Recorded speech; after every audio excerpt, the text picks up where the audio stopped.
प्रिय छात्र एवं छात्राओं, मैं doctor Mangla Sharma, associate professor Hindi, Seth Bihari Lal Chhawra, government college Navgarh, आप सबका स्वागत करती हूँ। आज हम आदिकाल के नामकरण के बारे में विचार करेंगे।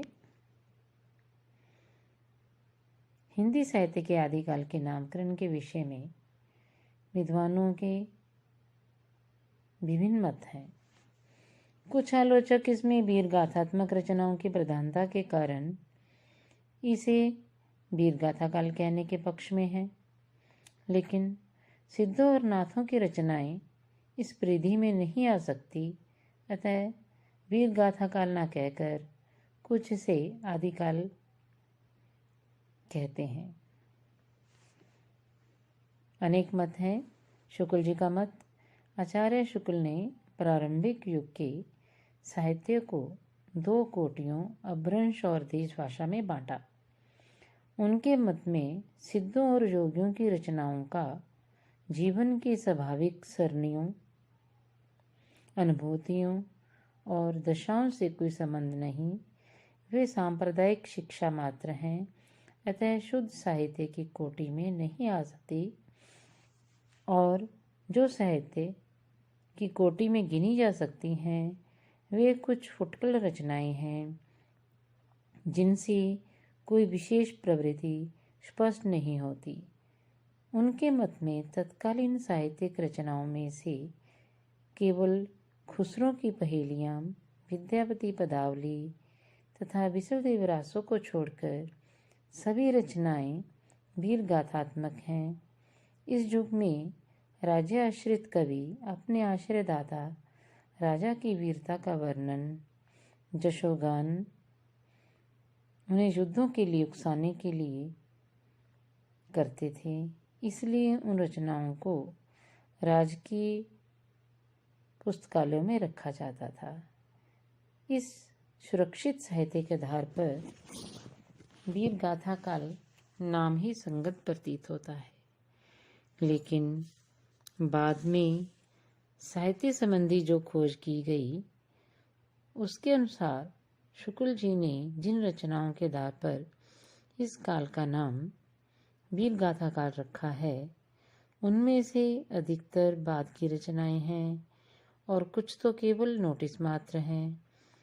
शुक्ल ने जिन 12 रचनाओं के आधार पर इस काल का नामकरण वीर गाथा काल किया है वे हैं विजयपाल रासो, हमीर रासो, कीर्तिलता, कीर्ति पताका, खुमान रासो, विसलदेव रासो, पृथ्वीराज रासो, जयचंद्र प्रकाश, जयमयंक जस चंद्रिका, परमार रासो, खुसरो की पहेलियाँ, विद्यापति पदावली।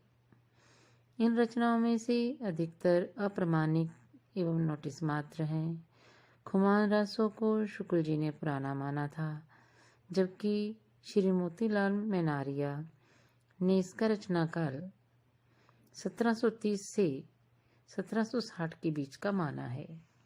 इस प्रकार विसलदेव रासो भी संदेहास्पद है। शुक्ल जी ने भी इस ग्रंथ को ग्रह्य नहीं समझा, क्योंकि इसमें श्रृंगार रस की दृष्टि से विवाह और उठकर विदेश जाने का मनमाना वर्णन है। हमीर रासो तथा भट्ट केदारकृत जयचंद्र प्रकाश आदि रचनाएं नोटिस मात्र हैं। पृथ्वीराज रासो की प्रामाणिकता संदिग्ध है। जगनीक का काव्य प्रचलित गीतों के रूप में है, अतः उसे भी नोटिस मात्र ही समझना चाहिए। अभिप्राय ये है कि जिन ग्रंथों के आधार पर इसका नाम वीर गाथा काल रखा गया वे या तो नोटिस मात्र हैं या बाद में लिखे गए हैं।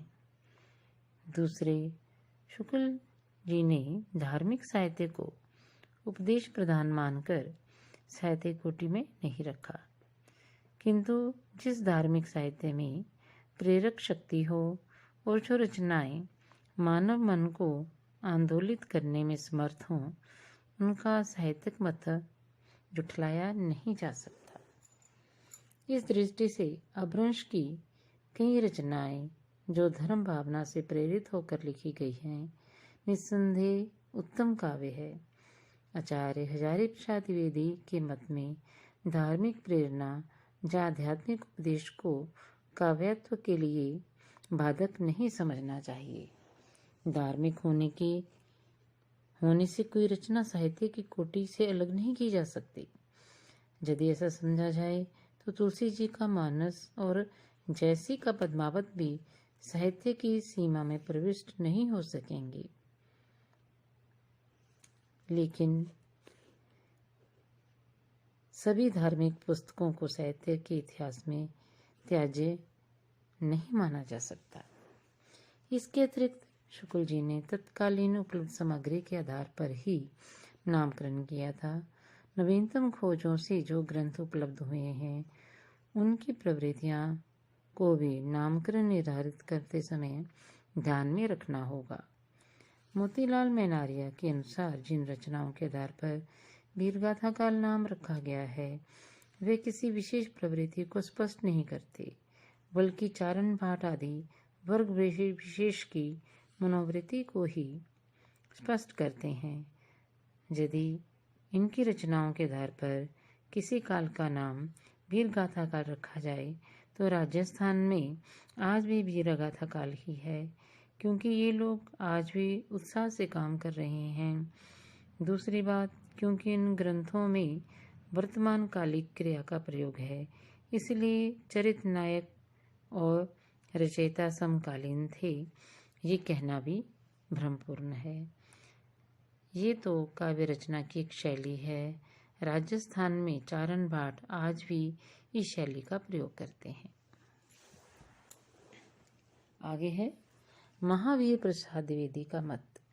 आचार्य महावीर प्रसाद द्विवेदी ने इसे बीज पपन काल कहा है। तत्कालीन साहित्य को देखकर ये नाम भी युक्ति संगत प्रतीत नहीं होता, क्योंकि उसमें पूर्ववर्ती सभी काव्य रूढ़ियों और परंपराओं का सफलतापूर्वक निर्वाह हुआ है और उसके साथ कुछ नवीन प्रवृत्तियों का जन्म भी हुआ है। आगे है राहुल सांकृत्यायन का मत। विषय वस्तु की दृष्टि से महापंडित राहुल सांकृत्यायन ने इस युग के लिए सिद्ध सामंत युग नाम सुझाया है। वस्तुतः नामकरण बहुत दूर तक तत्कालीन साहित्यिक प्रवृत्ति को स्पष्ट करता है। इस काल के साहित्य में सिद्धों द्वारा लिखा गया धार्मिक साहित्य ही प्रधान है। सामंत काल में सामंत शब्द से उस समय की राजनीतिक स्थिति का पता चलता है और अधिकांश चारण जाति के कवियों की राजस्तुतिपरक रचनाओं के प्रेरणा स्रोत का भी पता चलता है। लेकिन इस सिद्ध सामंत युग में सभी धार्मिक सांप्रदायिक लौकिक रचनाएं नहीं आती। दूसरे, राहुल जी अपभ्रंश और पुरानी हिंदी को एक ही मानते हैं। साथ ही इस युग की रचनाओं को मराठी, उड़िया, बंगला आदि भाषाओं की सम्मिलित निधि स्वीकार करते हैं। इस प्रकार सिद्ध सामंत युग नाम भी तत्कालीन साहित्य के लिए ठीक नहीं। आगे है डॉक्टर रामकुमार वर्मा का मत। डॉक्टर रामकुमार वर्मा ने हिंदी साहित्य का आरंभिक काल संवत 750 से 1375 तक माना है। इसके दो खंड किए हैं, संधि काल और चारण काल।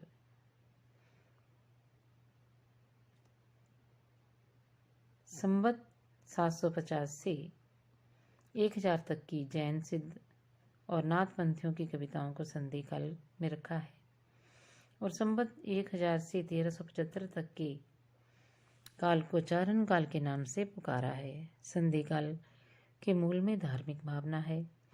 युग धर्मों, दो भाषाओं का संधि युग है, अतः ये नाम कुछ यथार्थ प्रतीत होता है, परंतु चारण काल वीरगाथा काल की तरह ही सदोष है, क्योंकि इस काल के भीतर गिनाई गई चारणों की रचनाएं प्रामाणिक नहीं और 18वीं शताब्दी तक की रचनाओं को इस काल में सम्मिलित कर लिया गया है, जबकि इस काल की सीमा संवत 1375 तक मानी गई है। आगे है आचार्य हजारी प्रसाद द्विवेदी का मत। आचार्य हजारी प्रसाद द्विवेदी ने इसका नाम आदिकाल सुझाया है। इसे स्पष्ट करते हुए उन्होंने लिखा है, वस्तुतः हिंदी का आदिकाल शब्द एक प्रकार की भ्रामक धारणा की सृष्टि करता है और श्रोता के चित्त में ये भाव पैदा करता है कि ये काल कोई आदिम भावापन परंपरा विमुक्त काव्य रूढ़ियों से अछूते साहित्य का काल है। ये ठीक नहीं। ये काल बहुत ही अधिक परंपरा प्रेमी रूढ़िग्रस्त सजग चेत कवियों का काल है। यदि पाठक इस धारणा से सावधान रहें तो ये नाम बुरा नहीं। वस्तुतः हिंदी साहित्य के आदिकाल के नामकरण का विषय अत्यंत उलझा हुआ है।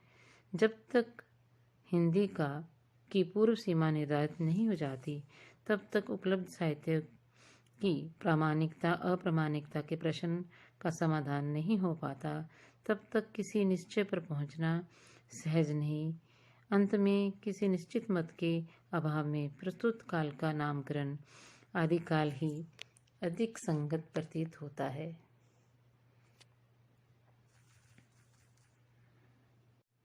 प्रिय छात्र